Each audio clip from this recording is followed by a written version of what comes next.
Muy buenos días. En breve comenzamos. Estamos dándole acceso a todos los participantes en nuestra plataforma. Bienvenidos en nombre de la Cámara de la Industria del Calzado del Estado de Guanajuato. Estamos dándole acceso a todos nuestros invitados. Vamos a darnos, si están de acuerdo, unos 5 minutos. Muy buenos días.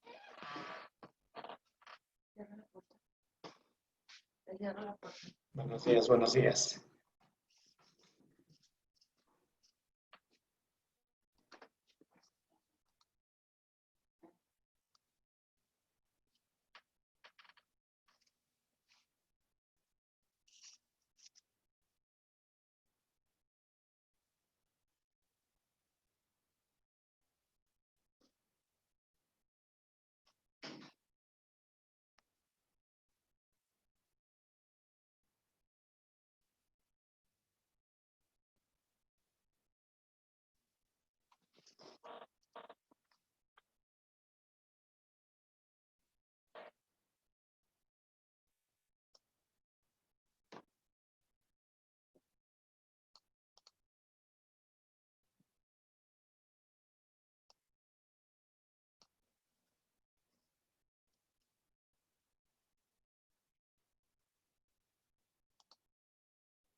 Muy buenos días. Esta es la segunda llamada. Ya estamos a punto de iniciar nuestra conferencia del día de hoy. Ya están aquí nuestros ponentes del día de hoy. Solo estamos dándole un espacio para que terminen de conectarse algunas personas que están en la sala de espera.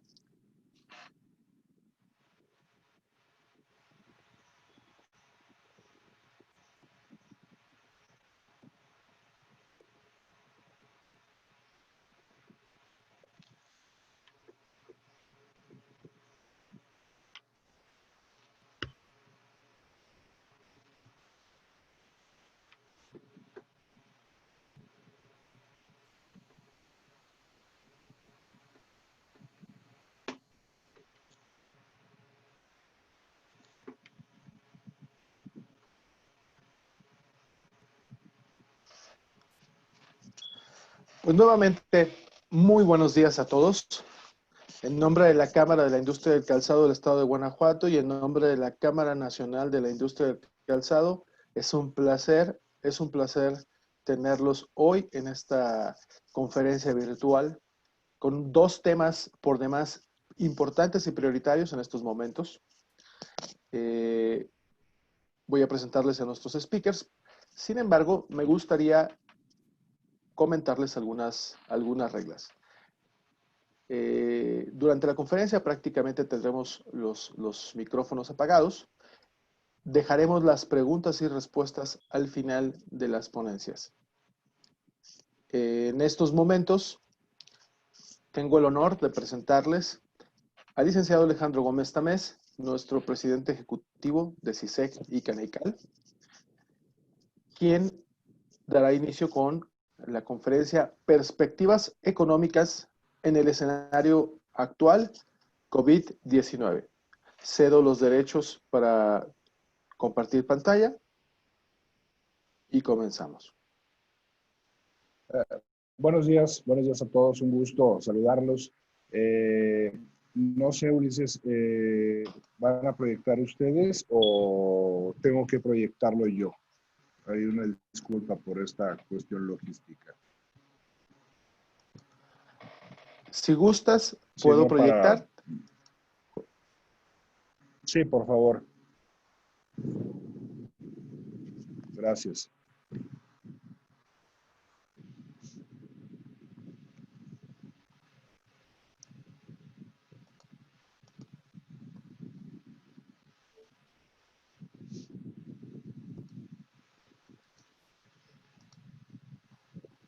Adelante, licenciado. Muchas gracias, Ulises. Bueno, pues si me pasa a la siguiente diapositiva. Pues de lo que se trata esta conferencia es pues de platicaros un poco de lo que se está viendo en cuanto a expectativas económicas para la economía nacional, obviamente lo que está pasando en el mundo y tratar de aterrizarlo un poquito para el estado de Guanajuato.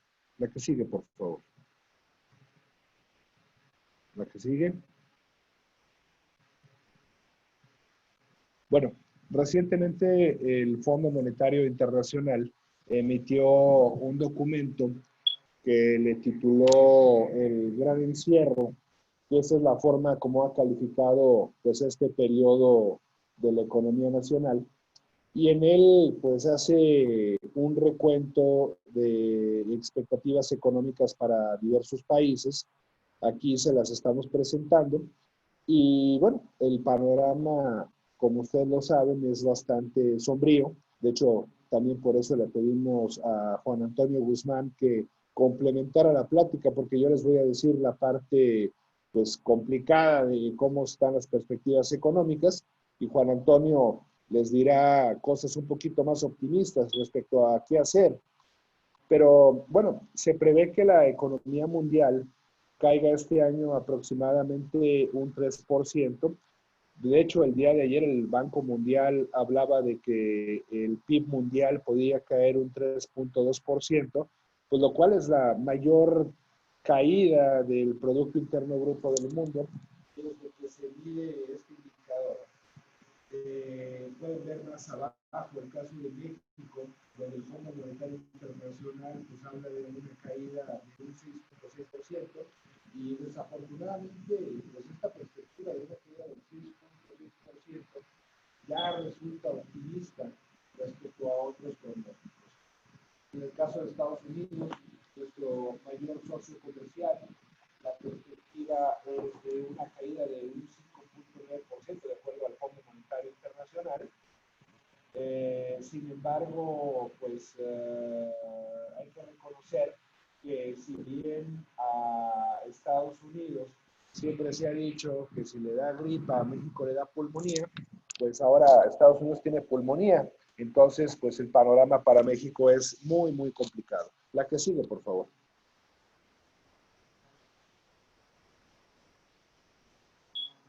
Es parte de lo que les comentaba, lo que publicó el Fondo Monetario Internacional, que le llamaba pues a este documento el Gran Encierro. La que sigue, por favor.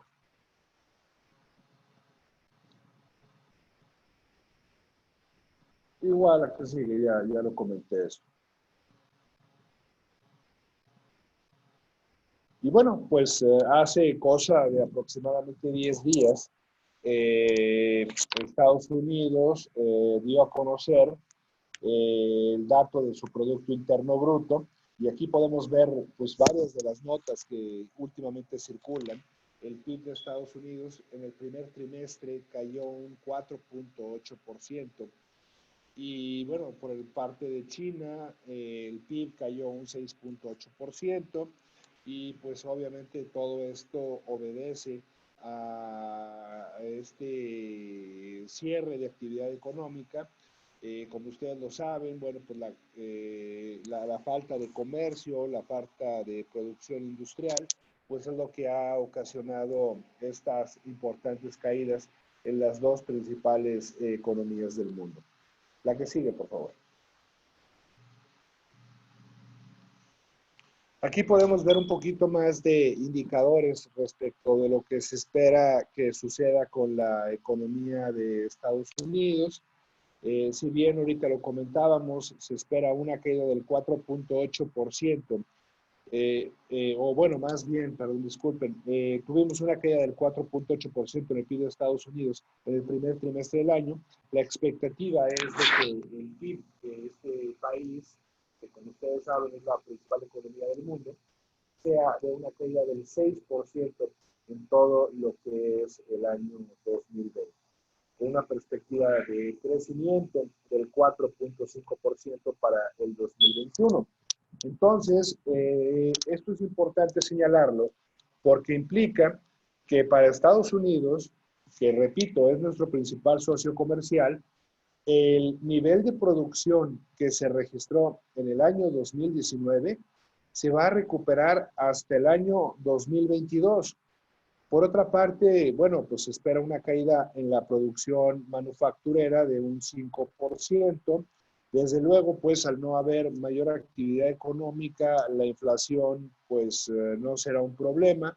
De hecho, acaban de dar a conocer que en abril de este 2020 hubo una importante deflación en Estados Unidos de 1.5%. Entonces, pues eso sería lo más relevante para destacar. Pero insisto, es importante que quede bien claro que lo que se tenía en el año 2019 lo vamos a recuperar hasta el año 2022. Es decir, en el caso de Estados Unidos, estaríamos hablando de 2 años perdidos en crecimiento económico. La que sigue, por favor. En el caso de México, lamentablemente el escenario pues es todavía más sombrío. Aquí tenemos una recopilación de algunos indicadores. La Secretaría de Hacienda publicó los precriterios de política económica para el año 2021 y ahí de forma optimista pues habla de que habría una caída del PIB de México este año de 3.9% y el año que entra un aumento del 3.5%. Pero otras agencias son mucho más realistas, como el Banco Mundial, que espera una caída del 6%, la CEPAL, una caída del 6.5%, el Fondo Monetario Internacional, lo comentamos al principio de esta presentación, espera que México tenga una caída del 6.5%. La encuesta que hace mes con mes el Banco de México aplicándola a los especialistas del sector privado, pues hay una expectativa de una caída del 7.3%. La encuesta Banamex, pues, que hace también ahí a diferentes entidades financieras, una caída del 7.5%. Y bueno, pues ahí pueden verlo ustedes. El panorama es complicado. Ya le quise poner la tabla con la expectativa de BBVA Bancomer, donde ellos pues son los más pesimistas de todos, con una expectativa de una caída del PIB del 12%.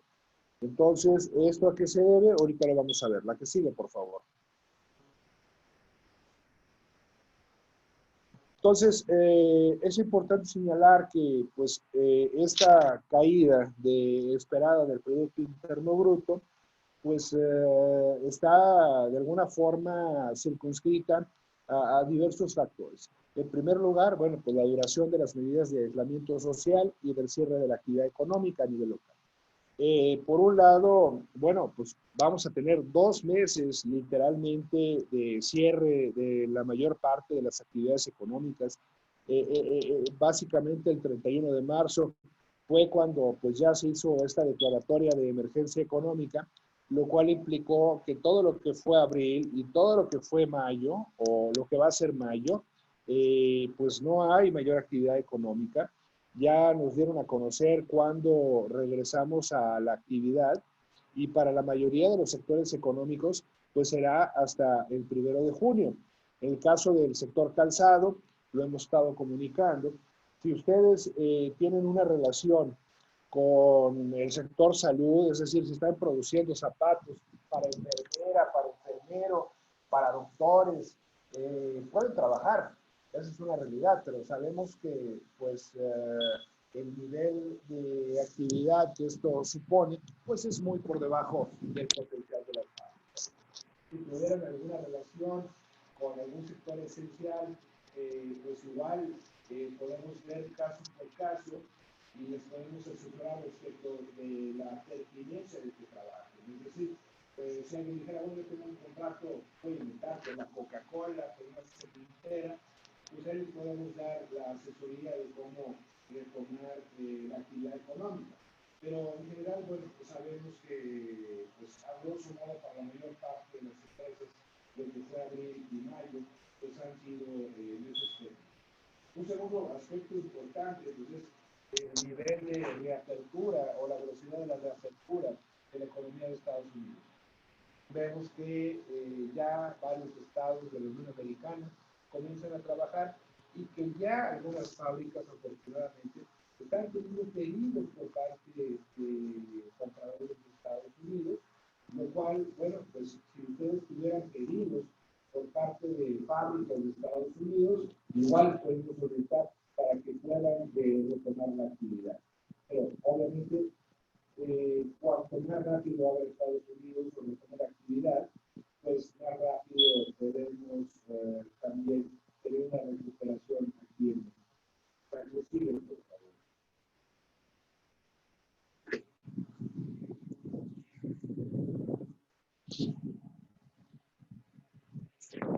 La que sigue, por favor.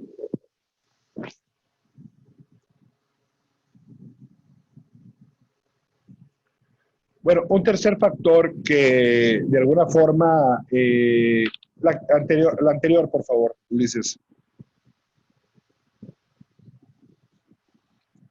La anterior, Ulises, por favor. Un tercer factor que va, la que sigue, donde dice el punto 3, por favor.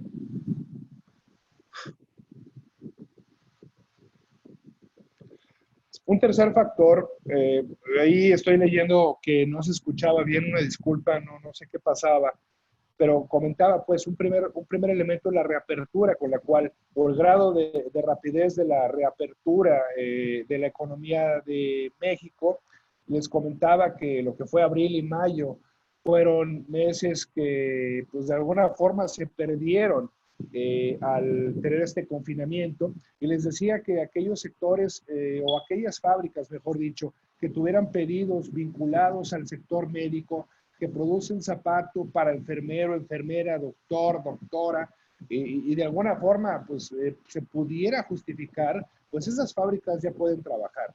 También les comentaba que el caso de si están vinculados con algún sector esencial, si alguien, voy a inventar, dijera, tengo pedidos por parte de Coca-Cola, tengo pedidos por parte de pues, alguna empresa que produce alimentos, les podemos orientar para que ya el día de hoy puedan estar produciendo.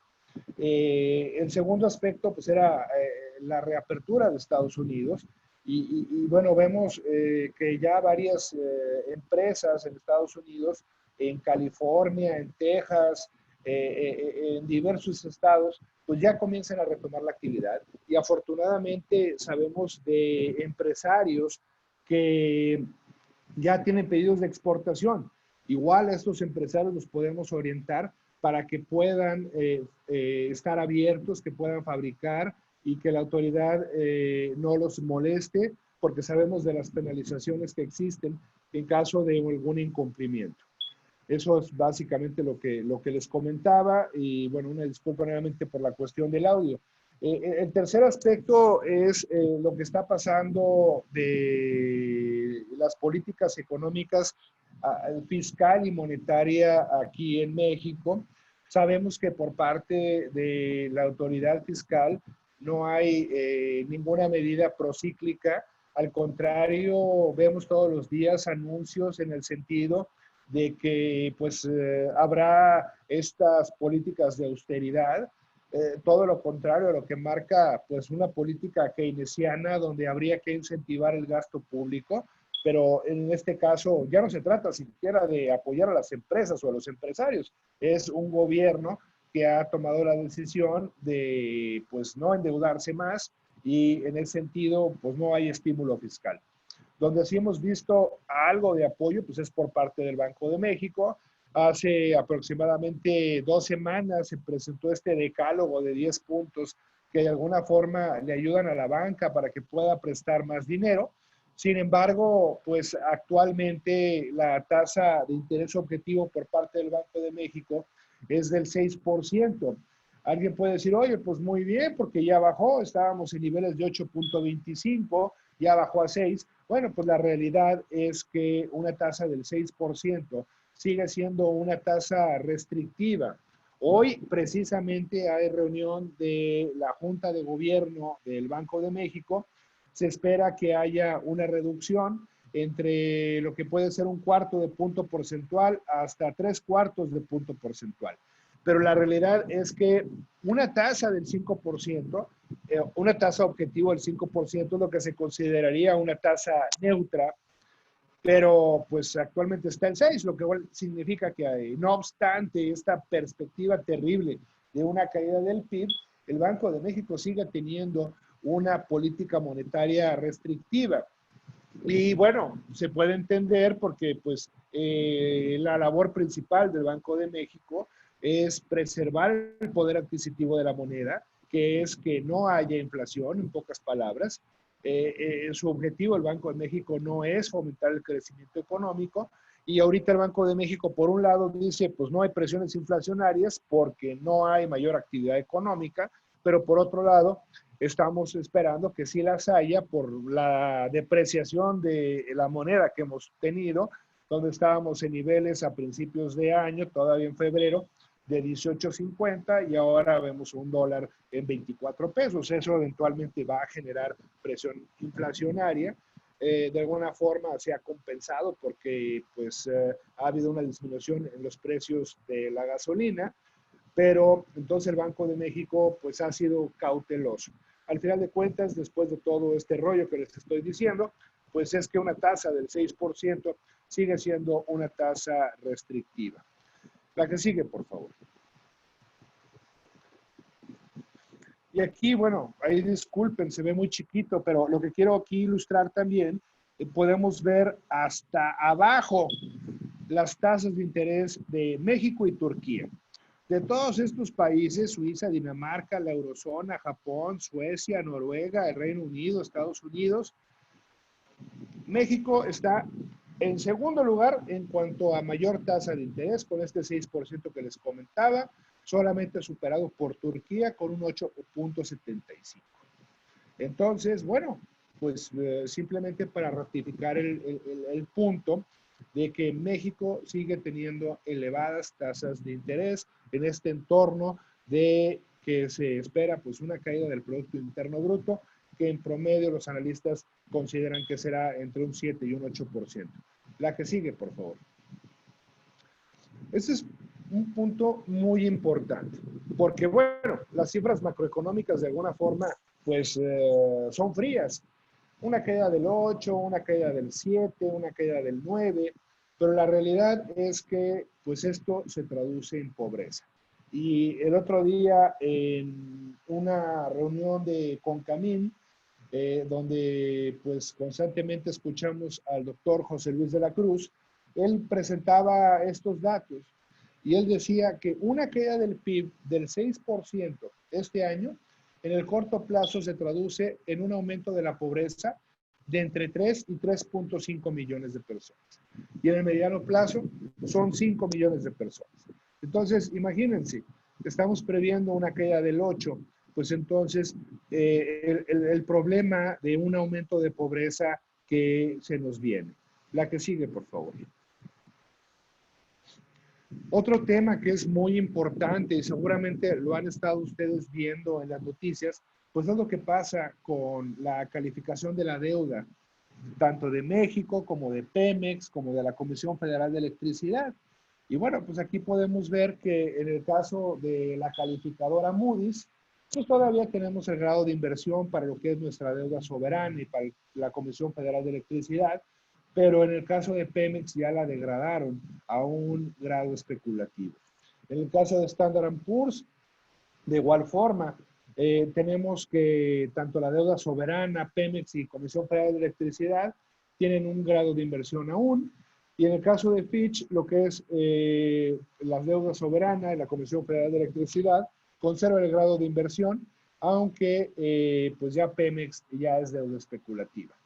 Entonces, lo que aquí podemos ver, pues es cómo, pues, este tema de que Pemex pierde más de medio billón con B de pesos en un primer trimestre, pues es terrible para la economía nacional.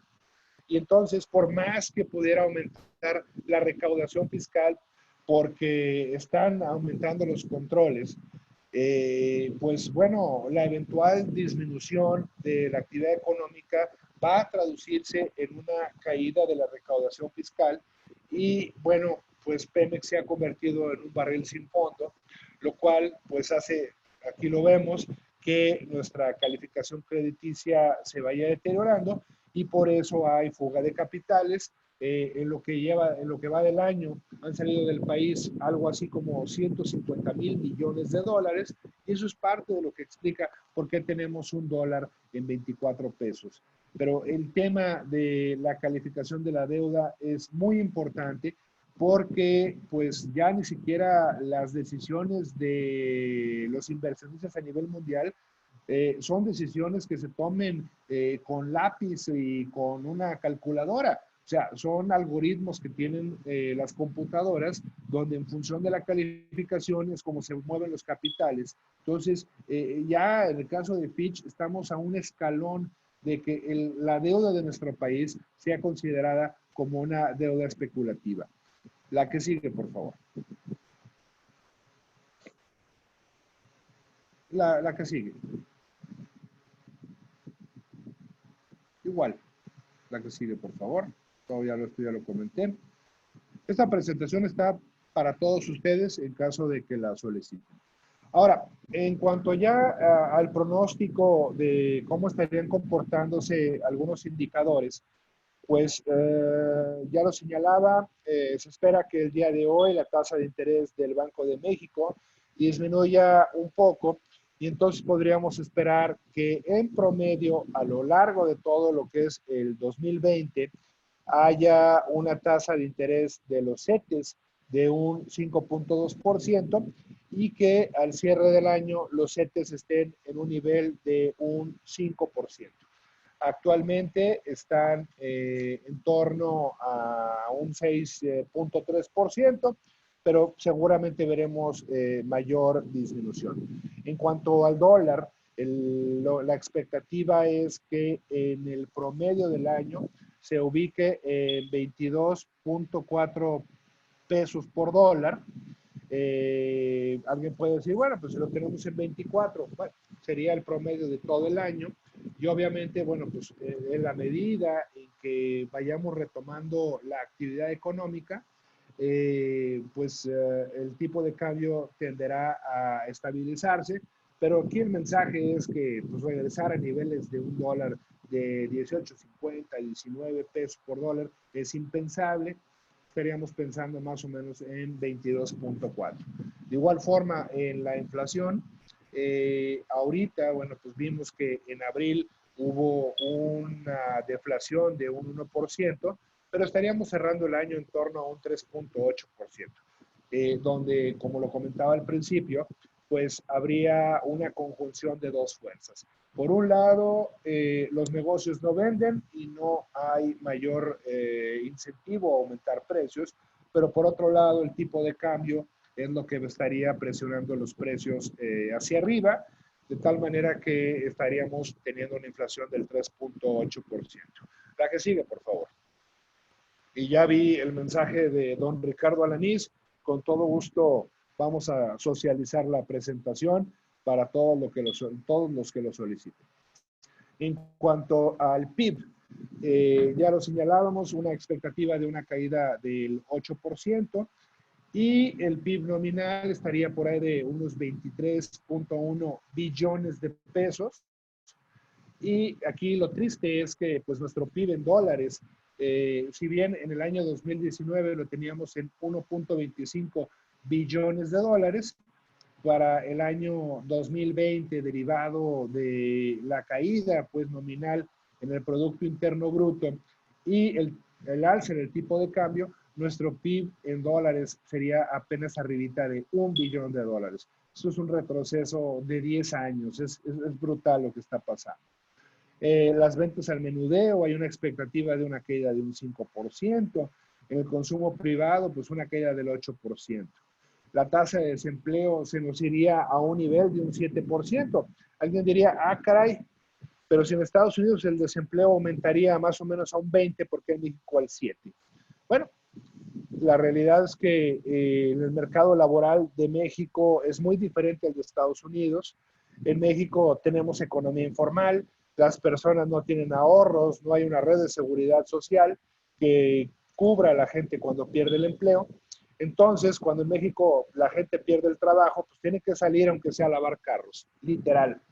Entonces, cuando el INEGI va y te encuesta y te dice, oye, ¿trabajaste en la semana? Puedes decir, pues sí, me salí a lavar carros. Ah, pues ya no estás desempleado.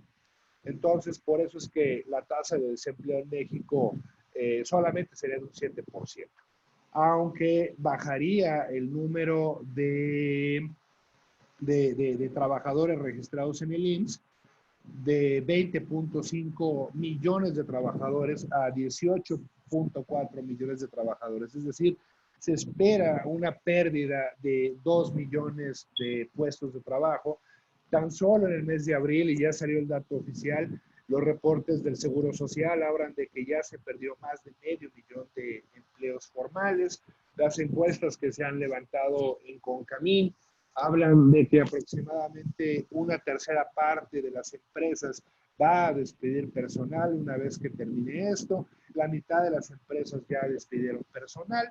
Entonces, el panorama en cuanto al empleo formal pues es desafortunadamente muy complicado. La que sigue, por favor, Ulises. En cuanto a, aquí nada más voy a elaborar en dos variables, lo que son las exportaciones.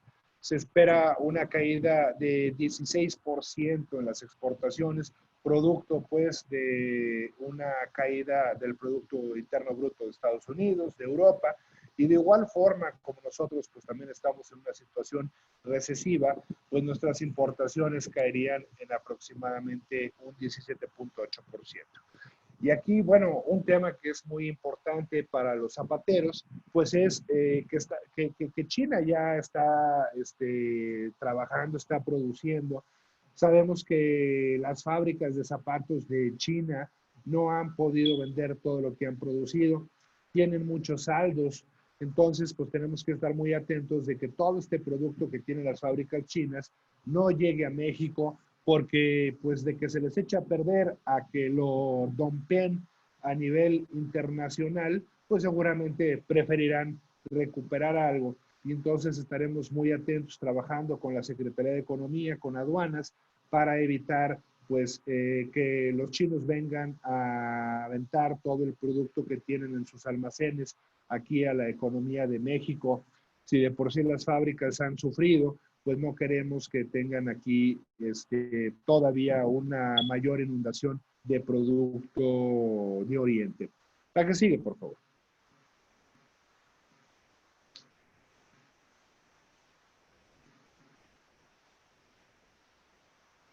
Bueno, ya casi termino, perdón por ser tan extenso en los comentarios.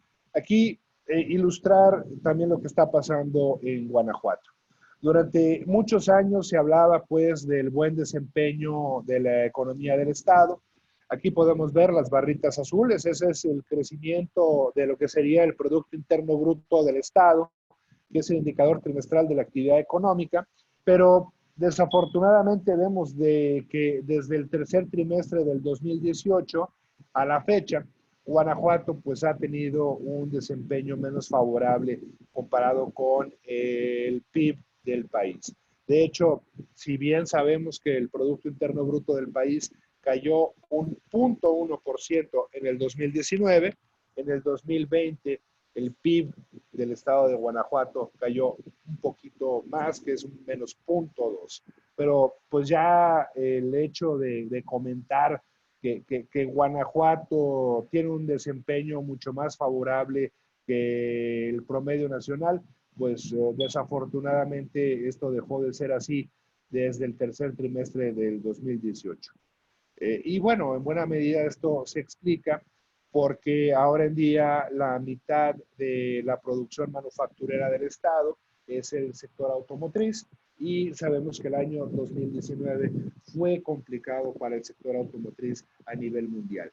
Eso es parte del por qué vemos estos indicadores. La que sigue, por favor. Igual, ya lo comenté, bueno, pues simplemente del 2013 al 2018, Guanajuato creció un 4.2, mientras que el promedio del país creció un 2.4, es decir, tuvimos un desempeño el doble de lo que crecía México, era lo que crecía Guanajuato. La que sigue, por favor.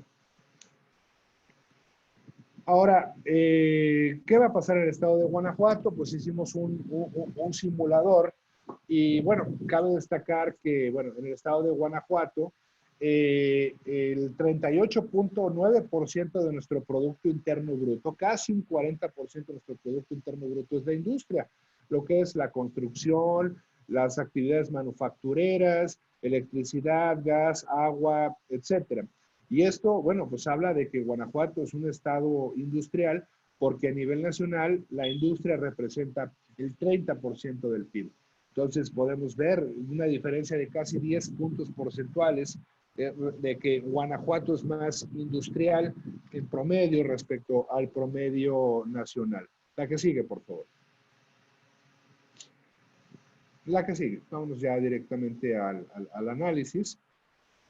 Aquí lo que nosotros hicimos es clasificamos las diferentes actividades del estado de Guanajuato, vimos cuáles son actividades que se consideran esenciales, cuáles no son esenciales, y así, bueno, pues fuimos clasificando el Producto Interno Bruto. Una disculpa porque los números están muy chiquitos, pero pues en base a determinar si es una actividad esencial, no esencial o parcialmente esencial, pudimos elaborar algunos pronósticos. La que sigue, por favor.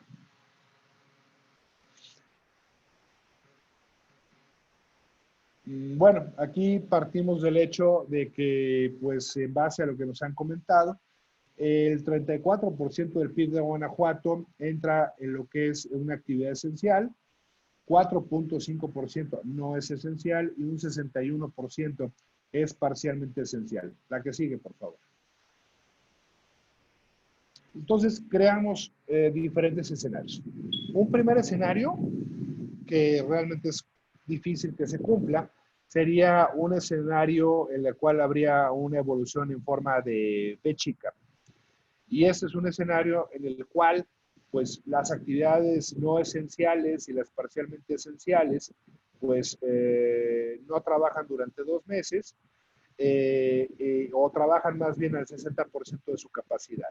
Entonces, bajo este escenario, el PIB de Guanajuato caería un 4.8%, los no esenciales no trabajan y los parcialmente esenciales al 60%, se traduciría pues en una caída del PIB del Estado de un 4.8%. La que sigue, por favor. Un segundo escenario que sería una forma de U, esto implicaría que los no esenciales trabajaran al 20% de su capacidad durante 3 meses. Los parcialmente esenciales trabajaran al 65% de su capacidad durante 3 meses y lo que es la actividad esencial trabajar al 100%. Bueno, bajo este escenario, el PIB de Guanajuato caería un 6.3% en el año 2020. La que sigue, por favor. Ese es un escenario un poquito más realista, en el cual, bueno, pues partimos del escenario 2, donde ya dijimos, los no esenciales trabajan al 20% y los parcialmente esenciales trabajaran al 65% de su capacidad, pero que hubiese luego un periodo de 4 meses en el cual si trabajaran al 70% de su capacidad, es decir, que no hubiera una recuperación inmediata. Bueno, pues eso implica que entonces el PIB del estado de Guanajuato cayera un 9.5% en el año 2020. Son números complicados, pero eso es lo que nos arrojó el modelo de lo que podía pasar en el estado. La que sigue, por favor. Bueno, aquí los números no se ven, pero básicamente pues, son los 3 escenarios plasmados de manera numérica. La que sigue, y ya con eso termino.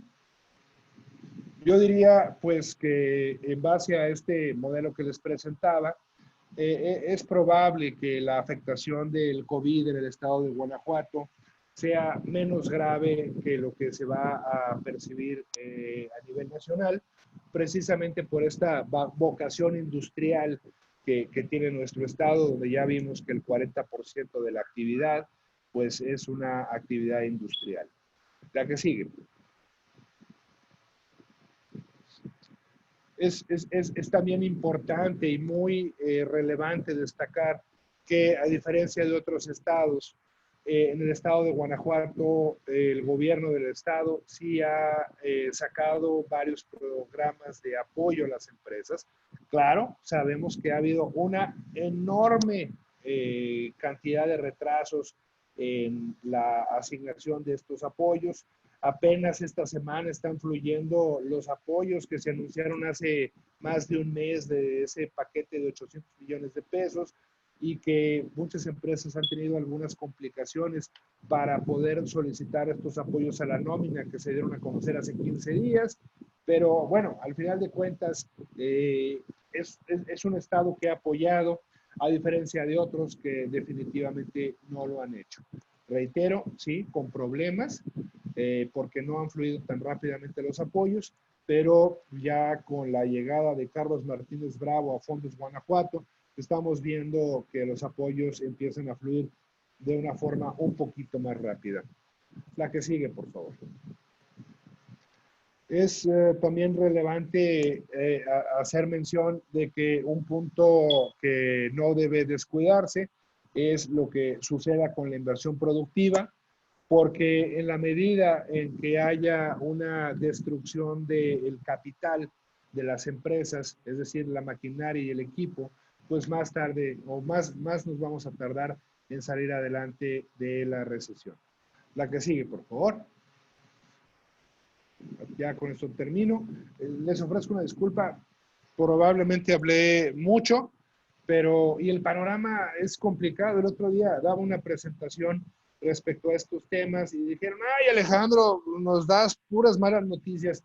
Y yo les decía, bueno, desafortunadamente este es el panorama en el cual estamos inmersos. Es un escenario muy complicado, pero bueno, aquí de lo que se trata es de que en base a estos números ustedes puedan también hacer proyecciones para sus negocios. Y por eso, reitero, invitamos a Juan Antonio Guzmán para que él, bueno, pues nos diga qué hacer ante estos números tan desafortunados que nos arroja la macroeconomía. Les agradezco mucho su atención y estoy a sus órdenes. Gracias. Agradecemos la participación del licenciado Alejandro Gómez Tamés, nuestro presidente ejecutivo de CISEC y Canaical. Antes de cederle la palabra al licenciado Juan Antonio Guzmán, tenemos una información muy importante que compartirles. Como ustedes saben, el retorno a las actividades se presentó con una estrategia de gobierno federal en donde habla de una estrategia de reaperturas en 3 etapas. Nuestro sector prácticamente pertenece a la etapa número 3, que es a partir del 1 de junio. Los fabricantes que produzcan insumos para sectores esenciales, como ya lo comentó el licenciado Alejandro Gómez Tamés, prácticamente pueden arrancar actividades. Sin embargo, es vital, importante, que en esta etapa, en este tiempo, haya una preparación para las empresas. Y en ese sentido, queremos invitar al ingeniero Osvaldo Castillo, director del Centro de Valor Empresarial, a que les comparta qué es lo que estamos haciendo en la Cámara para ayudarle a nuestros afiliados. Cedo la voz, ingeniero Osvaldo Castillo. Buenos días. Gracias, Ulises. Muy buenos días a todos. Gracias por el tiempo que me están brindando para explicarles un poquito esta herramienta. En la Cámara de Calzado, efectivamente, hemos desarrollado este protocolo que se denomina Protocolo de Salud, Seguridad y Prevención para la industria del calzado y marroquinería. Adelante, por favor, si me apoyas, Ulises. ¿Qué es este protocolo? Este protocolo es una guía que te indica las acciones que debemos de hacer previas al regreso a los centros de trabajo ante el COVID-19. ¿Para qué lo estamos haciendo? Por favor, la que sigue, les voy a platicar 5 objetivos. Aquí hay 4, pero agregué uno más. El primero, mejorar la cultura de la salud, evitando los contagios ante el COVID. Número 2, prevenir contagios mediante acciones de salud, seguridad y prevención planeada y organizada. Punto número 3, preparar los centros de trabajo para reanudar la operación de manera segura, informada y clara. 4, transmitir a nuestros colaboradores la seguridad de su persona, de su familia y, por supuesto, de la misma sociedad. Y número 5, por la autoridad. Las medidas de este protocolo no serán voluntarias, serán obligatorias. Toda empresa, sea esencial o no, deberá de cumplir este protocolo que hemos desarrollado en la Cámara o el mismo que propone el IMSS. Ustedes lo pueden encontrar en su página. Cualquiera de los dos deben de cumplirse, repito, sea esencial o no. Tenemos 15 días para trabajar de forma planeada y organizada y con una comunicación efectiva hacia nuestros colaboradores. Subrayo el punto de invitar a sus colaboradores, de hacer esa conciencia, de hacerlos sentir seguros. Habrá quien no crea en el COVID y habrá mucha gente que sí. Estoy seguro que muchos de ustedes, ya sea amigo, espero no familiar, conocido, sufrió un caso, sufrió un contagio, peor aún, haya fallecido. Tampoco queremos causar un pánico en nuestros colaboradores. No queremos un pánico. Queremos que se sientan seguros, protegidos, que hay medidas de higiene, que hay equipos que protejan su salud. Por favor, la siguiente, Ulises. Este protocolo no fue un invento de la Cámara de Calzado. Por supuesto, hubo todo un equipo especialista, empresarios que estuvieron validando información, empresarios que nos estuvieron compartiendo investigaciones propias. Nosotros nos fundamentamos, fuimos a fuentes del IMSS, a la Organización Mundial de la Salud, en protocolos que ha desarrollado, un ejemplo, Lear Corporation, GM, esas fueron nuestras fuentes. Por favor, la que sigue. Tengo poco tiempo, por eso me voy a ir muy rápido. Esta estructura de este protocolo tiene 2 alcances. La estructura empresarial, que es un manual de implementación, que espero que ya todo el mundo lo tenga. Ulises ha hecho una fuerte campaña por diferentes medios para hacerlos llegar a todos nuestros socios. Y ojo, no solo es para nuestros socios, es para toda la cadena de valor, es para todas las cámaras que suman a esta cadena de valor. La Cámara ha puesto de libre acceso a este protocolo, todo el mundo puede acceder a él. El alcance con este manual de implementación que contiene los requerimientos del protocolo, menciono que es una guía que te dice los alcances, que debes de formar y te recomienda formar un equipo en la línea gerencial y por supuesto la parte directiva. Los procesos. Tienes que pensar en la ingeniería que vas a aplicar en tus áreas de trabajo. Si crees que vas a regresar de la misma manera antes de la pandemia, discúlpame, pero estaríamos en un error.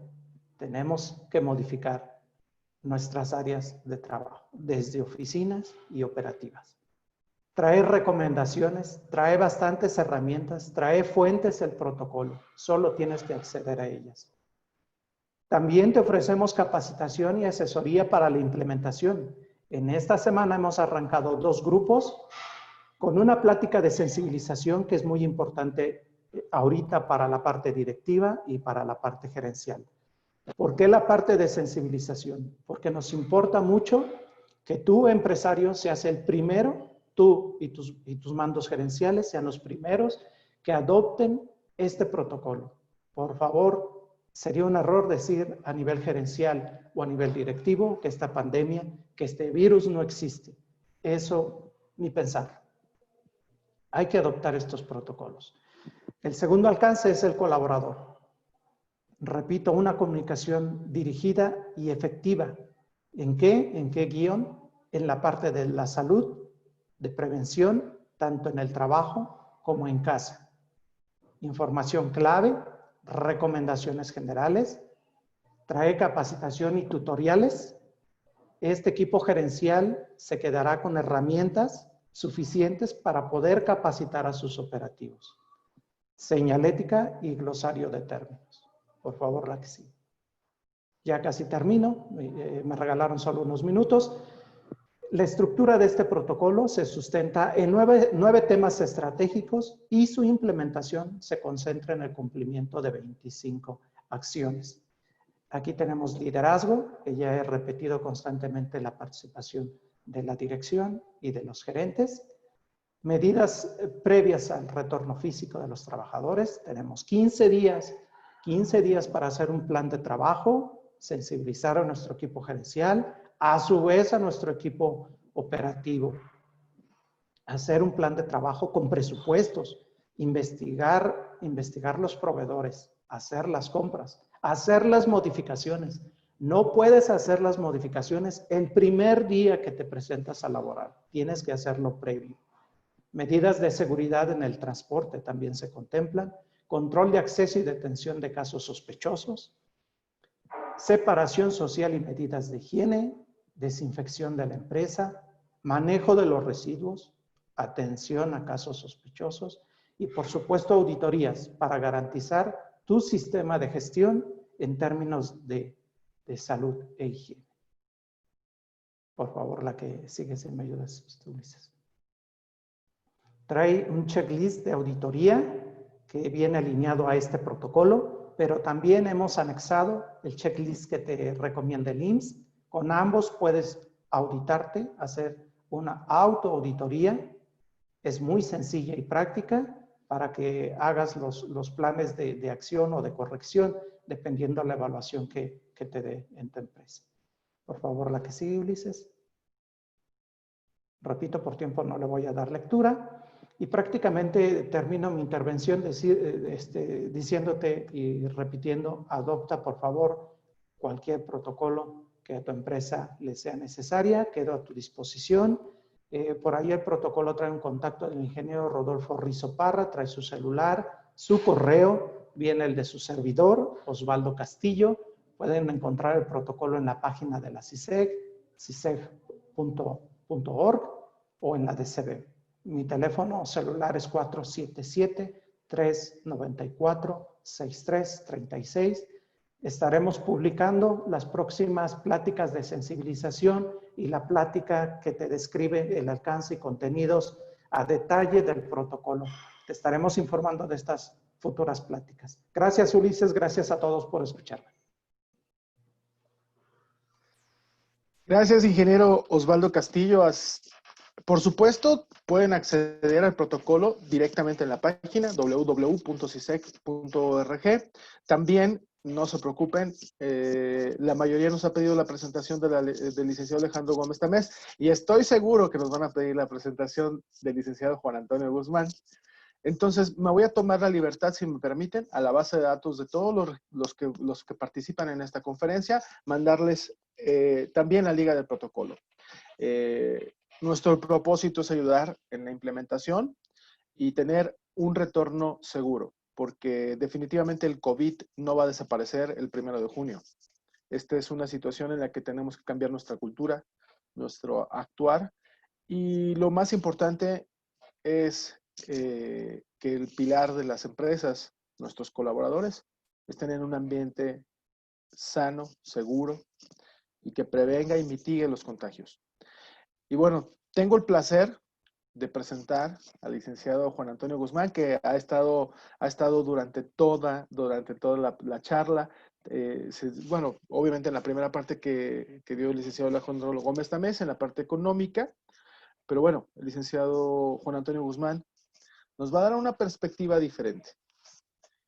Él es el socio de auditoría de Auren Bajío y ha participado en un sinfín de organizaciones. Su perfil es un experto en finanzas, en modelos de negocios y bueno, ha colaborado con nosotros en la Cámara en varios proyectos y hoy que escuchen lo que tiene que compartirnos, les va a hacer mucho sentido. Licenciado, el micrófono es suyo. Muchas gracias, buenos días a todos y en primer lugar agradecer a la Cámara de la Industria del Calzado del Estado de Guanajuato su invitación para platicar un poquito con todos los asistentes. Y miren, dada la excelente plática que presentó ya mi buen amigo Alejandro Gómez Tamés, pues yo creo que nos queda claro a todos que tenemos un panorama económico muy complejo, pero bien, el panorama económico es digámoslo así, el marco de referencia en el cual nos desenvolvemos cada una de las organizaciones, de los empresarios y sus organizaciones. La pregunta siempre es, ok, ya entendí cuál es el marco, ya entendí que vamos a tener un problema económico pues, de dimensiones como no lo habíamos tenido desde 1932 y que por lo tanto lo que yo quiero saber es cómo reacciono en mi empresa, qué tengo que hacer en mi empresa para reaccionar a esta situación externa que está fuera de nuestro control además, que no controlamos nosotros como empresarios y que por lo tanto debemos de tener un plan de acción para tratar de minimizar los impactos negativos que pueda tener nuestra empresa y por qué no incluso sacar provecho de esta situación de oportunidad, porque toda crisis definitivamente trae temas de oportunidad. En ese sentido, me voy a permitir compartir la presentación. Vamos a platicar un poquito de cuál es el panorama que vamos a tener en las empresas en México y como empresarios en general pues en el mundo a partir de este problema que tenemos con la pandemia. Déjenme también antes de empezar con la presentación, platicarles que ahorita en la mañana la Organización Mundial de la Salud acaba de anunciar que probablemente, con mucha probabilidad, el virus del coronavirus dejará de ser pandemia para convertirse en una especie de un virus endémico. Un virus endémico significa un virus que convive con nosotros, que no se va, que está siempre yendo y viniendo, como es el virus de la influenza, como es el virus, etcétera. Varios virus que vemos por temporadas y que de manera cíclica nos están regresando en oleadas y por lo tanto tendremos que estar preparados para lo que nosotros denominamos una nueva normalidad. Y me voy a ir entonces para platicar un poquito de esa nueva normalidad a la que debemos de estar acostumbrados, porque por lo menos los próximos 18 meses tendremos pues, unos impactos fuertes en la forma de vida como habíamos venido acostumbrados las personas. Y bueno, las personas tenemos patrones de compra que se desprenden de nuestras formas de vida y por lo tanto es de esperarse que nuestros patrones de compra cambien de manera fundamental. Por ejemplo, en esta llamada nueva normalidad, tendremos un mundo mucho menos físico, viviremos detrás de la pantalla, no está lejos, pues, yo creo que ustedes lo han visto, que las compras por internet se han multiplicado por 5 en este periodo de la pandemia y muchas de esas cosas llegaron para quedarse, o ejercicios como el que estamos haciendo ahorita, de tener una conferencia vía digital, pues la verdad es que hace 3 meses, yo creo que muchos de los que por ahí de repente damos pláticas, pues se nos hacía como impensable o no lo veíamos tan bien, pues, pero el día de hoy pues, es una nueva normalidad. Habrá una desconfianza generalizada del uno por el otro, es decir, tendremos la desconfianza de si la persona que está junto a mí no estará contagiada y si no podrá transmitirme. Eso hará que tengamos medidas de distanciamiento social permanentes. Tendremos caras escondidas detrás de cubrebocas o mascarillas de manera casi permanente. Negocios como bares y restaurantes con viabilidad comprometida, es decir, yo leí ayer, por ejemplo, que la Ciudad de México está pensando en dejar abrir los bares hasta por allá de septiembre y esto todavía una vez que estén abiertos probablemente se tengan lugares, mesas en medio que no pueden ser utilizadas. Entonces hay que pensar en esta nueva normalidad. Habrá una preferencia por el consumo digital sobre el físico. Las personas estaremos más dispuestos a consumir de manera digital. Tenderemos a mantener distancias de seguridad entre nosotros. Habrá cuidados sanitarios permanentes en fábricas y lugares de concentración de personas. Ya lo decía ahorita el ingeniero Osvaldo Castillo, tendremos que adaptar nuestras empresas para esta nueva realidad, pero acostumbrémonos a que este cambio va a ser de mucho tiempo. Tendremos que tener esos cuidados sanitarios pues de manera permanente prácticamente en nuestras empresas, ¿no? Y un uso cada vez más intensivo de máquinas y menos de humanos, porque al final de cuentas todos los procesos que puedan ser automatizados tendrán a ser automatizados en virtud de que el humano tenga menos horas de exposición entre nosotros, pues entre personas. Entonces, esta nueva normalidad, siendo estos algunos pocos de los elementos, nos debe de llevar a meditar qué va a pasar con mi empresa, qué va a pasar con mi modelo de negocio y cómo voy a enfrentar yo en lo personal este nuevo ambiente de negocios en el cual nos desenvolvemos. Ahora bien, como empresas, señores, vamos a pasar por 3 etapas de crisis. La primera ya la tenemos aquí, yo creo que es la que de alguna manera el Estado de Guanajuato, a través de los programas que ha implementado, nos está ayudando pues, a disminuirla, que es una crisis de liquidez. La crisis de liquidez está definida como la falta de dinero líquido para afrontar compromisos de corto plazo. Pero esa crisis de liquidez casi siempre deriva en una crisis de rentabilidad. Es decir, después la empresa vemos que con el paso de los días, de los meses, de las semanas, pues llega un momento en que la rentabilidad que nos habíamos planteado para este año, pues no se da, y no se da porque nuestros costos y gastos permanecen prácticamente fijos y el nivel de ventas que tenemos de manera anualizada, pues cae, y no nada más cae este año, sino caerá en los próximos años, y por lo tanto tendremos una crisis de rentabilidad en nuestras empresas, lo cual nos hará comprometer el recomprar activos fijos, el seguir invirtiendo, el mantener el capital físico, lo decía ahorita Alejandro, y eso nos puede comprometer incluso más allá en el futuro. Y finalmente, una crisis que debemos de analizar si en nuestra empresa se va a presentar es la crisis de modelo de negocio, es decir, la forma como hacemos negocio seguirá vigente después de la pandemia, o nos pasará como a Blockbuster, que pensó que su modelo de negocio sería para toda la vida, y pues llegó el streaming y acabó con su modelo de negocio, ¿no? Entonces necesitamos analizar cuáles son los pasos a realizar en cada una de estas 3 etapas. La crisis de liquidez la estamos sufriendo desde ya. Las empresas continúan con gastos y costos fijos mientras no obtienen ingresos, como es en el caso de la mayoría de las empresas que estamos parados, ¿no? Su mayor necesidad en este momento de las empresas es obtener liquidez para reiniciar producción y obtener ingresos. O sea, en este momento lo que requerimos es liquidez. Por lo tanto, temas de financiamiento se verán muy, digamos, en boga en los próximos meses. Temas de refinanciamientos, de reestructura de financiamientos, de inversiones de capital en empresas, incluso de ventas de empresas, se verán muy forzados en los siguientes meses o se verán en auge, porque finalmente las empresas necesitan liquidez para reiniciar actividades. Y en esta etapa también es importante que veamos qué es lo que tenemos que hacer. Lo primero es determinar en mi empresa en particular si tengo necesidades de financiamiento. No quedarme corto, pero tampoco muy largo en la cantidad de efectivo que tengo. Determinar cuál es la mejor fuente de financiamiento para mi empresa y tratar en la medida de lo posible que sea la obtenida. O sea, sí analizar qué me cuesta más, si financiarme con proveedores, si financiarme vía impuestos, si financiarme con el banco, y determinar cuál es la que me sale más económica y esa es la que tengo que utilizar. Muy importante, y lo decía ahorita Osvaldo, hacer el plan sanitario para el reinicio de actividades. Si no tenemos un plan sanitario, va a llegar el día 1 de julio y no podemos reiniciar actividades porque la gente no puede llegar a trabajar sin que tengamos un plan perfectamente establecido de cómo vamos a enfrentar las medidas sanitarias. Yo ahorita en la mañana veía, por ejemplo, una publicación del doctor Mosquera, que es el director del Hospital de Alta Especialidad, que hablaba del oxímetro, ¿no? Tenemos que, en la mayoría de las empresas, tener un oxímetro para medirle al empleado que llega si tiene la oxigenación adecuada o si tiene una oxigenación básica, pues mandarlo al hospital porque probablemente traiga el cuadro de coronavirus.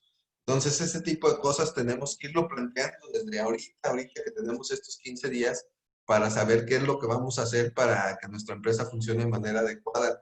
Si vamos a tener una sanitizante, si vamos a estar contratando una empresa de sanitización, no sé, cada semana, etcétera, etcétera, etcétera, ¿no? De acuerdo a los protocolos que la Cámara ha establecido y que cada una de las cámaras irá estableciendo en su sector, pues hay que hacer su plan sanitario para las empresas. y hacer un plan de mercado ajustado a la nueva normalidad. O sea, saber cómo cambió el comportamiento de nuestros clientes. Porque lo que traíamos hasta marzo es una forma de comportarse de nuestros clientes y después de la pandemia es otra forma de comportarse de los clientes. Entonces, saber cuál es la nueva forma de comportarse de mis clientes y hacer un plan de mercado ajustado a la nueva normalidad. Eso es muy importante en esta etapa donde lo que traemos es un problema de liquidez. Después viene la crisis de rentabilidad. La falta de liquidez regularmente conlleva como segundo punto a una disminución o incluso a una pérdida de la rentabilidad. La pérdida de la rentabilidad también puede estar dada por la falta de componentes en la cadena de suministros que conlleva a tener producción baja o bien cortes de producción. Va a haber cadena de suministros, señores, o sea, productos, empresas que van a tener todo listo para trabajar sus protocolos y todo, y resulta que hay un faltante en alguno de los proveedores porque los almacenes se vaciaron y porque la cadena de suministros es larga y entonces tarda 30 días en llegar de algún país esa proveeduría y por lo tanto de todos modos vamos a tener bajas en producción. Esas bajas en producción, aún con todo listo, nos van a generar que tengamos costos fijos elevados con ingresos bajos y por lo tanto pegamos una crisis de rentabilidad. En esta etapa también es muy importante que salen a la luz los sobrecostos derivados de malas prácticas en las empresas. Desafortunadamente luego en las empresas estamos llenos de malas prácticas que no vemos porque pues, nos va bien económicamente y entonces no vemos lo que está mal dentro de la empresa. Y en esta etapa, cuando hay una crisis de rentabilidad, se evidencian todos esos problemas que hay en la empresa, ¿no? ¿Qué debemos de hacer en esta etapa, señores? Esto es lo importante. Uno, actuar en lo externo, analizando los nuevos patrones de comportamiento del mercado y teniendo la oferta adecuada para ese nuevo comportamiento. En lo interno, formalizar procesos, o sea, realmente tener una estructura esbelta, que los procesos sean uniformes, que sean estándar, aquí para estandarizarlos y con ello disminuir costos de manera permanente a fin de volver las empresas más eficientes. O sea, en esta segunda etapa que vamos a entrar en pocos días, sí necesitamos que nuestras empresas sean lo más eficientes posible para que sean competitivas. Revisar la línea de productos y descontinuar de manera rápida los productos que no son lucrativos a fin de que no le carguen costo a los lucrativos. Analizar y tener claro si los problemas de rentabilidad se deben al reinicio de operaciones, a los cambios en el mercado o a la obsolescencia del modelo de negocio. No vaya a ser que lo que pasó es que el mercado cambió y nosotros estamos pensando que tenemos problemas de rentabilidad porque vamos reiniciando. Lo que tenemos que ver es, oye, ¿realmente es algo temporal porque estoy reiniciando actividades? ¿O mi cliente ya cambió y por lo tanto si no cambio ya no le puedo vender? ¿O bien mi modelo de negocio ya no fue lucrativo con esta nueva normalidad? Es importante, señores, que tengamos todos claro, que yo sé que lo tenemos, pero no está de mal repasarlo, que la rentabilidad tiene que ver con la obtención de ingresos, de mayores ingresos con menores costos y gastos. Y la única forma de diferenciarse es la innovación. Y la innovación se puede dar en 3 niveles. Se puede dar en los productos, o sea, puedo estar sacando nuevos productos de manera continua, pero esa innovación de nuevos productos es muy fácil que la competencia me alcance y por lo tanto estoy en un mercado de muchos competidores. O el segundo nivel es una innovación en procesos. La innovación en procesos me lleva a que mis procesos sean diferentes de los de la competencia y por lo tanto tengan mucha dificultad la competencia en alcanzarme, dado que mis procesos son mejores que los de los demás. Eso es algo interno y como no se ve, pues es difícil que la competencia te alcance. Y el tercer forma de innovar es innovar en un modelo de negocio, es decir, tener un modelo de negocio diferente al de los demás y por lo tanto es complicadísimo la competencia que pueda copiar un modelo de negocio que es la forma como haces negocio tú en tu empresa. Aquí viene un poquito explicado lo de la innovación en productos, lo de la innovación en procesos, lo de la innovación en el modelo de negocio. Y ya prácticamente dirigiéndonos hacia el cierre para dejar un tiempecito de preguntas y respuestas, tendríamos que hablar de que los problemas del modelo de negocio en muchas empresas vamos a enfrentar después de del COVID son los más difíciles de atacar porque finalmente nos cambia la manera como actúa una empresa para hacer negocio. Los modelos de negocio son dinámicos y regularmente cambian de manera paulatina, lo que permite reaccionar a las empresas y adaptarse a nuevas realidades. Un problema abrupto como lo es la epidemia de COVID conlleva a nuevas realidades de manera inmediata y por lo tanto hay modelos de negocio destinados o a renovarse o a morir. El día de hoy que salgamos de la pandemia, yo leía ayer un artículo de unos futurólogos y decían que esta pandemia nos adelantaron por lo menos 10 años, nos hicieron que demos un brinco de 10 años en el uso de tecnologías, en el uso de herramientas de comunicación entre nosotros, entre las personas, en el uso de compras vía digital. Entonces, si tuvimos un salto de 10 años en los patrones de consumo, debemos de responder con un salto en los patrones de modelo de negocio. Si no, nuestro modelo de negocio quedará atrás y alguien más vendrá para el espacio que nosotros ocupamos en la preferencia del consumidor. Aquí viene un poquito también la definición de modelo de negocio, por si alguien todavía le quedaba ahí un poquito vaga de qué es un modelo de negocio. Y quisiera mostrarles este lienzo de negocio que tienen ahí ustedes en su pantalla, que es el del iPod, definido por Apple, y que habla de cuál es la propuesta de valor, que es música sin interrupciones, cuál es el mercado meta, que es el mercado de masas, cómo se relaciona ¿cómo se llama? El producto con el cliente, que es amor a la marca y costo del cambio, cómo entrega el producto, tiendas minoristas, tiendas Apple, Apple.com, y finalmente eso define cuáles son los ingresos, que es la parte de abajo de la derecha. En la parte de atrás tenemos actividades claves, recursos claves, asociaciones claves y los costos de la empresa. Entonces, al final de cuentas, también es importante que ahorita una invitación que les hago yo, es que veamos en nuestra empresa, en la empresa de cada uno de ustedes, que tengamos bien claro cuál es nuestro modelo de negocio, que lo tengamos tan claro que lo podamos mapear y que finalmente en este mapeo del modelo de negocio podamos saber si cambia el mercado meta, que es la parte que está hasta adelante, pues tiene que haber un cambio a veces en la propuesta de valor, pero si no, por lo menos en los recursos claves y en las actividades claves, en la forma como me relaciono con el cliente, en la forma como le entrego el producto, etcétera, en todo lo de alrededor para seguir manteniendo un modelo de negocio que me dé rentabilidad. Luego, entonces, en esta etapa de revisar el modelo de negocio, debemos clarificar el modelo de negocio existente y si está quedando alguna parte obsoleta, qué es lo que está quedando obsoleto, entrar a un proceso de planeación estratégica, rediseñar el modelo de negocio de acuerdo a la nueva normalidad y con esto estar preparados para lo que viene después del COVID. Un ejemplo de alguien que tiene que rediseñar de manera inmediata su modelo de negocio son las aerolíneas, porque la movilidad estará comprometida durante algún tiempo. Otro ejemplo de quien tiene que claramente renovar su modelo de negocio son los restaurantes, ¿no? Porque los restaurantes estarán comprometidos el número de mesas y de espacios que pueden ocupar. Y así pudiéramos hablar de varios tipos de negocio.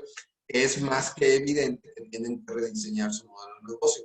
Sin embargo, cada empresa tiene un modelo de negocio diferente y por lo tanto la invitación es que cada uno de ustedes haga su revisión de su modelo de negocio y pueda modificar el modelo de negocio de acuerdo a las nuevas realidades que tenemos en el mundo, que llegaron para quedarse un buen rato y que no podemos hacer nada contra ello porque esta tercera guerra mundial, como la denominaba alguien, pues está haciendo contra un enemigo invisible, del cual no tenemos todavía control y que no sabemos qué va a pasar, en qué va a terminar en algunos años esta pandemia.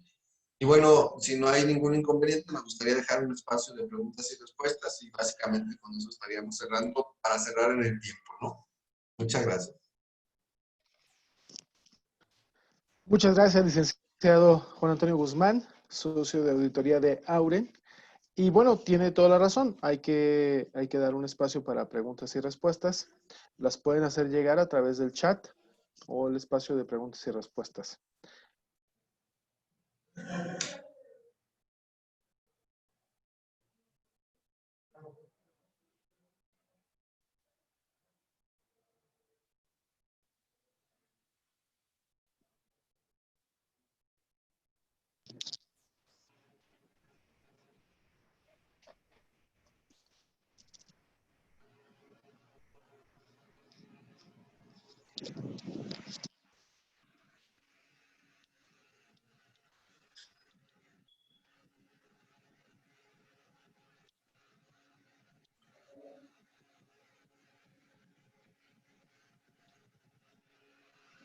Muy bien. Yo si no hay preguntas, yo nada más quisiera entonces abundar en un tema, porque me dicen por aquí que hay un par de temas que no se oyeron, y abundar el tema completo de que tenemos tres etapas de crisis en la empresa. La primera etapa de crisis es la liquidez, que es la que estamos viviendo y la que se tiene que atacar con financiamiento. La segunda etapa, que es rentabilidad, que esa es más profunda y por lo tanto se tiene que atacar con temas más profundos como rediseños de costos, rediseños de ingresos, análisis de nuevo mercado, análisis de nuevos comportamientos de consumo.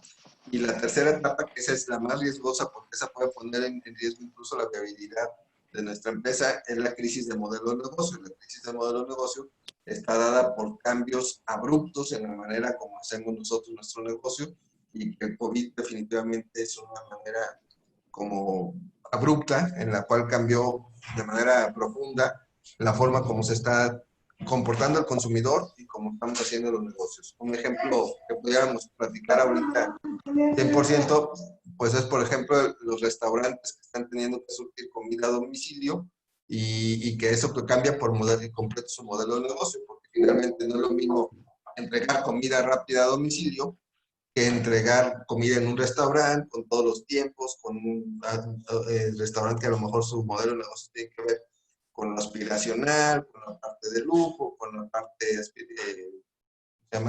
de que las personas están largos tiempos en el restaurante y cambian completamente la manera como operan, ¿no? Entonces, tengamos en cuenta pues esos tres factores y veamos el universo completo ya como empresa de qué es lo que tenemos que hacer. Y bueno, por ahí veo que hay algunas preguntas en el chat. No sé si quieras tú irlas viendo, Ulises, y las vamos viendo, ¿no? Sí, claro. Obviamente se están abriendo las pantallas para todos los participantes. Hay una primera pregunta que dice, soy pequeña empresa de calzado. ¿Cómo sé cuál es mi mercado meta?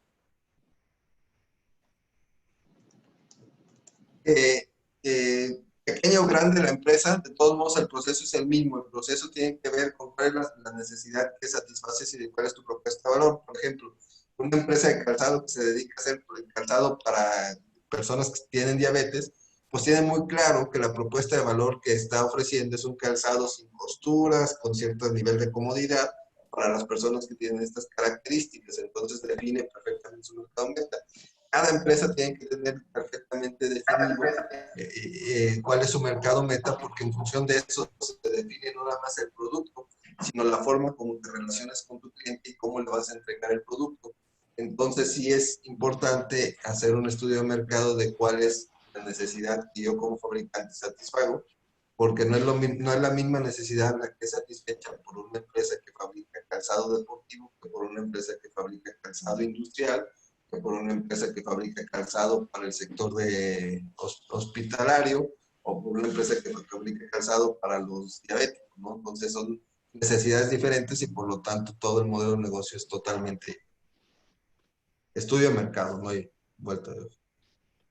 Perfecto. Si gusta, voy a pasar una pregunta para Juan Antonio, que fue la que acaba de responder, y una pregunta para Alejandro.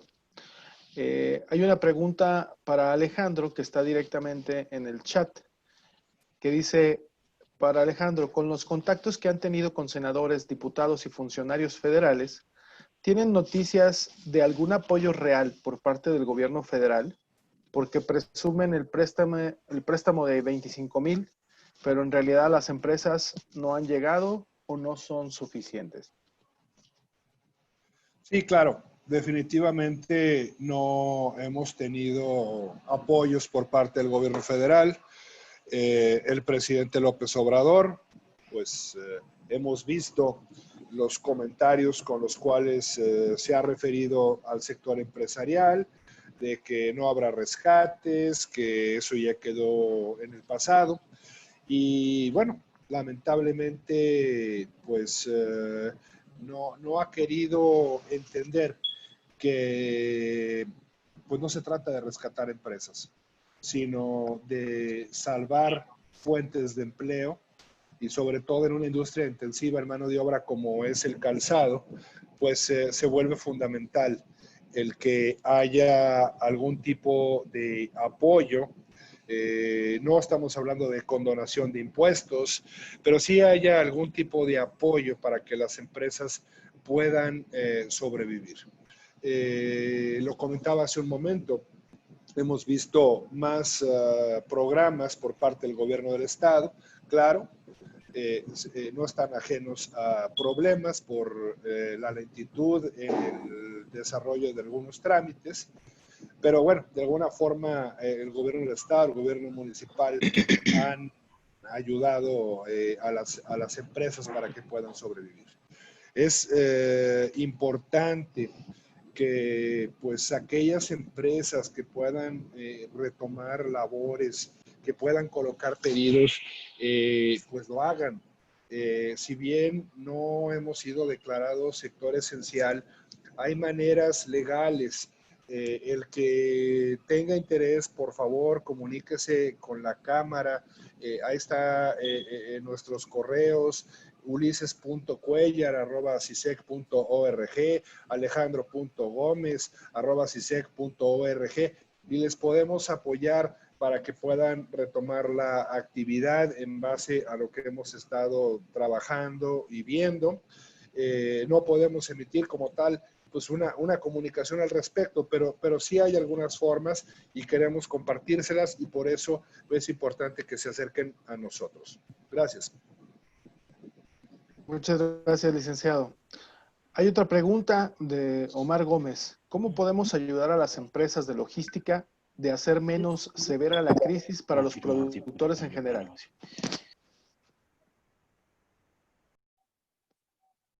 Las empresas de logística, en particular, esa no la vi. Miren, yo creo que al final todos los sectores tienen que tener el mismo análisis, y es dónde está realmente su crisis. Yo he escuchado ahorita a Alejandro con el tema ¿cómo se llama? Pues de las empresas de buscar financiamiento. Yo creo que lo primero es definir si su crisis está por el lado de que requieren liquidez, si está por el lado de la rentabilidad o del modelo de negocio.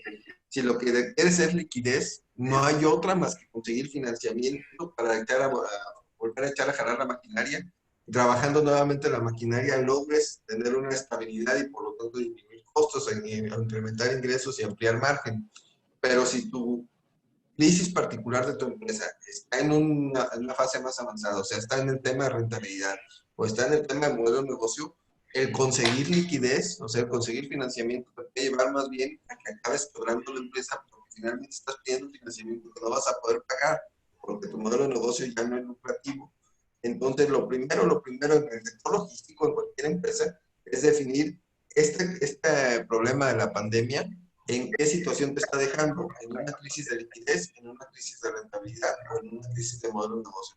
Eso es exclusivo de cada empresa. O sea, dos empresas del giro zapatero, puede ser que una nomás tenga problema de liquidez y esa sale con un financiamiento, y la otra tenga un problema de modelo de negocio porque su mercado cambió y su propuesta de valor cambió, y esta no sale con financiamiento. Esta sí tiene que hacer un rediseño mucho más profundo, e incluso si se le diera un financiamiento, lo que estaría pasando es que le estamos acabando de enterrar. Entonces, desde la óptica pura de cada empresario, tiene que hacer su análisis de en dónde está su problemática, porque solamente el director o el dueño de cada empresa conoce cuál es su modelo de negocio completo. Aprovechando el contexto que acaba de comentar, licenciado Juan Antonio, de modelo de negocio, hay otra pregunta que dice que normalmente una empresa que tiene estructural puede hacer el cambio de modelo de negocio, pero hay empresas que no manejan modelo de negocio porque son más pequeñas. ¿Le podría complementar? Sí, cómo no. Toda empresa tiene modelo de negocio, toda, si no, no existía. Pero el problema es que luego no lo tenemos claro. O sea, vamos trabajando de cierta manera y nunca nos ponemos a analizar cuál es el modelo de negocio que estamos utilizando. Por eso yo decía que cuando hablamos de modelo de negocio, lo primero que tienes que hacer ahorita es sentarte y tener claro cuál es tu modelo de negocio, porque no hay empresa que no utilice un modelo de negocio. Si no hubiera modelo de negocio, no habría empresa, pues. Entonces, lo que sí es cierto es que todas las empresas pequeñitas o muchas de las empresas pequeñitas no lo tienen explícitamente claro, y es tiempo de clarificarlo para poder modificarlo. Las empresas con un poco más de estructura regularmente sí lo tienen claro y es muy fácil que lo manipulen porque lo tienen perfectamente. Entonces, es tiempo de meternos y echarnos un clavado ahí. Hay una pregunta de tipo económico y me gustaría que el licenciado Alejandro Gómez Tamés pudiera responderle, que tiene David Torres, dice, confirmando, ¿el tipo de cambio para negociar precios es a 22 pesos por dólar? Muchas gracias. Bueno, ahorita les escribí en el chat, me tengo que retirar porque hay ahorita una reunión de Concamín y ya les puse mi correo electrónico para cualquier tema que quieran que profundicemos. Ahora, respecto a la expectativa de tipo de cambio, comentaba pues ahí en la presentación que estaríamos esperando un tipo de cambio promedio en torno a los 22 pesos con 50 centavos. Esa es la expectativa.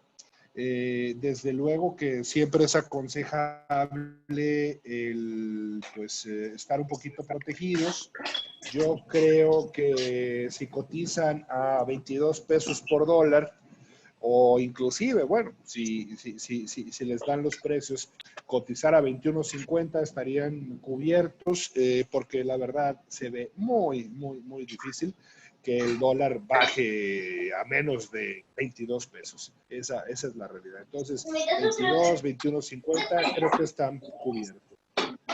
Y me paso a retirar. Estoy a sus órdenes. Ahí, reitero, ahí están mis datos. Una disculpa. Gracias. Gracias, licenciado Alejandro Gómez Tamés. Y por supuesto, antes de contestarles una siguiente pregunta, les confirmo a todos los participantes que les vamos a mandar las presentaciones, tanto del licenciado Juan Antonio Guzmán, como la presentación del licenciado Alejandro Gómez Tamés, además de la presentación del protocolo de salud, seguridad y prevención para la industria del calzado. Y hay otra pregunta, licenciado Juan Antonio, todavía ahí en el chat, que dice, bueno, ¿cuáles son los principales retos de las empresas familiares? Voy a regresar un poquito a la pregunta que decían ahorita Alejandro y ahorita contesto esta si me hicieras favor, Ulises. Mira, de la pregunta que le decían ahorita Alejandro, justamente de modificar el modelo de negocio, yo quisiera decirles que, por ejemplo, el manejo de coberturas cambiarias es algo que la industria zapatera debería de estar haciendo el día de hoy en la generalidad. ¿Por qué? Porque yo detecto que hay muchos zapateros que exportan y hay muchos zapateros que importan también materia prima. Entonces, ¿qué pasa con los que exportan? Oye, hay que aprovechar el tipo de cambio extremadamente alto que tenemos ahorita y fijar coberturas para que tengamos por lo menos todo este año con tipos de cambio alto. Eso nos va a dar una mayor rentabilidad que lo que ya tenemos. Eso es modificar modelo de negocio, eso es sentarnos, clarificar nuestro modelo de negocio y decir, a ver, ¿qué me está haciendo falta? ¿De dónde puedo sacar mayor rentabilidad? Y eso lo tenemos que hacer en todas las empresas, pero las industrias del zapato yo creo que han sido misas en algunos temas en donde pueden, o sea, maximizar sus utilidades. Y ahora sí voy a la pregunta que hacías. Mira, en la industria familiar yo creo que hay como tres cosas que yo quisiera plantear, ¿no? La primera es la profesionalización, es decir, que las actividades sean hechas no forzosamente por gente fuera de la familia, pero sí por los profesionales adecuados para cada una de las actividades. Yo creo que los tiempos del empresario todólogo, si bien siguen vigentes, al final de cuentas nos llevan a riesgos que son asumidos porque no hay un especialista en todas las áreas, pues. El otro tema que yo creo que es muy importante, aunque se ha vendido mucho el tema del gobierno corporativo, no se ha vendido de manera correcta. Lo que hay abajo del gobierno corporativo es la estandarización de actividades, es decir, que las empresas tengan perfectamente documentado y en papel cuáles son todas sus actividades que realizan, cómo se deben de realizar, quién las debe de realizar y en qué momento las debe realizar, de tal manera que no dependan de que ande por ahí el dueño para decir qué se tiene que hacer, sino que esté todo perfectamente estandarizado y la maquinaria camine por sí sola. Y el tercer punto, y definitivamente, es una vez que se tiene esta base, migrar hacia un gobierno corporativo. Suena muy rimbombante, pero ¿qué es un gobierno corporativo? Que las decisiones importantes de la empresa familiar no pasen por la cabeza de una sola persona, sino que pasen por la cabeza de 2 o 3 personas, 4 personas, que puedan ver de mejor manera un problema integral. Sí es cierto que el gobierno corporativo luego, principalmente, perdón por este comentario, los abogados nos lo quieren vender como una regla de serie, una serie de reglas jurídicas que van en un acta constitutiva sobre quién debe tener el control, pero esa no es la esencia del gobierno corporativo. La esencia del gobierno corporativo es que las decisiones importantes de una empresa no sean de una sola persona, sino que sean de un cuerpo colegiado que tiene diferentes puntos de vista y diferentes opiniones de lo que es. Muchas gracias, licenciado. Les quiero comentar a todos, hay otra pregunta que tiene que ver como el tema de acceder a los créditos.